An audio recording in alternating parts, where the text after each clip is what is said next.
বাংলাদেশ খুবই একটা করুণ ঘটনার সাক্ষী হলো।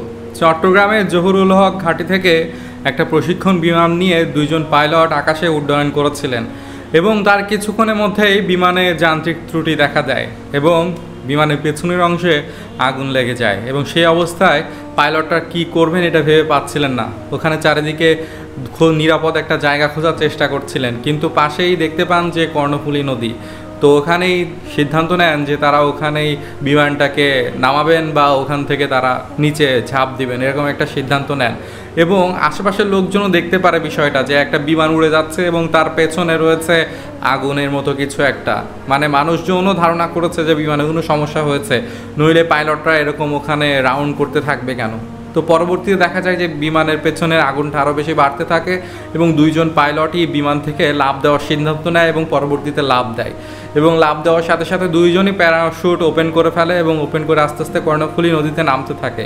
এই যে দেখতে পাচ্ছেন পাশে ফুটেজ, প্রত্যক্ষদর্শীরা তাদের মোবাইল ক্যামেরায় এই ভিডিওটা ধারণ করে এবং আশেপাশে বোটেরাও সেই দিকে আগাতে থাকে।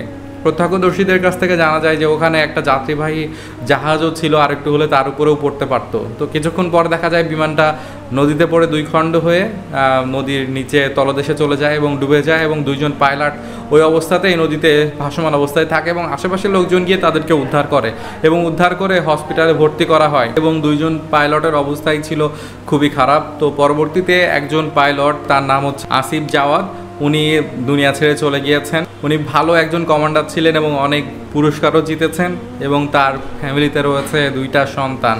তারা এই অল্প বয়সেই বাবাহারা হলো এবং তার পরিবারে চলছে শোকের মাতম, সবাই ভেঙে পড়েছে তাদের সন্তানকে হারিয়ে। আর তার পাশাপাশি যে পাইলট ছিলেন তিনি এখনও আহত অবস্থায় চিকিৎসাধীন অবস্থায় রয়েছেন, তারও অবস্থা মোটামুটি স্থিতিশীল। তবে একজন পাইলটকে আমরা হারালাম, এটা আসলেই সত্যি বাংলাদেশের জন্য অনেক একটা কষ্টের সংবাদ এবং তার পরিবারের জন্য তো বটেই, আর বিমান বাহিনীর জন্যও বটে, কারণ বিমান বাহিনী এত দক্ষ একজন পাইলটকে হারালো। অনেকেই মন্তব্য করছেন যে হয়তো বিমানের ত্রুটি ছিল, এটা আগে থেকে চেক করে কেন উঠালো না বা পুরানো বিমানে কেন ওড়ালো। আসলে বিমান বাহিনীর লোকেরা তো বা পাইলটরা তো দেখে শুনেই হয়তো উড়েছেন, তবে যেভাবেই হোক যান্ত্রিক ত্রুটি দেখা দিয়েছে এবং আমরা একজন পাইলটকে হারিয়েছি, এটাই বড় কথা।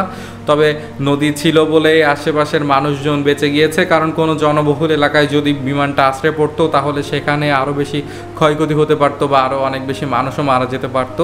তারা চেষ্টা করেছেন মানুষদেরকেও বিপদের হাত থেকে বাঁচানোর এবং তারাও চেষ্টা করেছিলেন প্যারাশুট নিয়ে লাফ দেওয়ার, তবে তার হয়তো মৃত্যু ওভাবেই ছিল, ওভাবেই নির্ধারণ করা ছিল, তাই তিনি চলে গিয়েছেন। সবাই তার জন্য দোয়া করবেন যেন আল্লাহ তাকে জান্নাতবাসী করেন এবং তার পরিবার যেন ধৈর্য ধারণ করতে পারে, তার পরিবারের জন্য দোয়া করবেন। আর যে পাইলট এখনও পর্যন্ত আহত অবস্থায় রয়েছেন তার জন্য দোয়া করবেন যেন আল্লাহ তাকে খুব তাড়াতাড়ি সুস্থ করে দেন। তো আজকের মতো বিদায় নিচ্ছি, দেখা হচ্ছে পরবর্তী কোনো ঘটনায়, ততক্ষণ আমার সাথেই থাকবেন।